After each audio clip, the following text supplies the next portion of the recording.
Hello friends, നമ്മളിന്ന് നോക്കുന്നത് important നോട്ട്സാണ്. അപ്പോൾ ഇതിൽ നമ്മൾ കറണ്ട് അഫയേഴ്സിൻ്റെ ഭാഗത്തും അതുപോലെ നമ്മുടെ ഭരണഘടനയുടെ ഭാഗത്തും വരുന്ന ഒരു ക്വസ്റ്റ്യനാണ്. അപ്പോൾ നമുക്ക് നോക്കാം. 2021 മെയ്യിൽ കലാപമുണ്ടായ മണിപ്പൂരിൽ കേന്ദ്ര സേനകൾ അധികാരം ഏറ്റെടുക്കാൻ കാരണമായ അനുച്ഛേദം ഏതാണ്? 2023 മെയ്യിൽ കലാപമുണ്ടായ മണിപ്പൂരിൽ കേന്ദ്ര സേനകൾ അധികാരം ഏറ്റെടുക്കാൻ കാരണമായ അനുച്ഛേദം ഏതാണ്?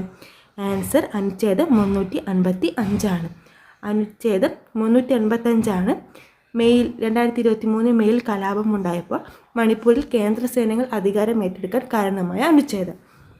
നമുക്ക് എന്താണ് അനുച്ഛേദം 355 എന്ന് നോക്കാം. ആഭ്യന്തര കലാപങ്ങളിൽ നിന്നും ബാഹ്യ ആക്രമണങ്ങളിൽ നിന്നും ഒരു സംസ്ഥാനത്തെ സംരക്ഷിക്കാൻ ആവശ്യമായ എല്ലാ നടപടികളും സ്വീകരിക്കാൻ കേന്ദ്ര സർക്കാരിന് അധികാരം നൽകുന്ന ആർട്ടിക്കിളാണ് അല്ലെങ്കിൽ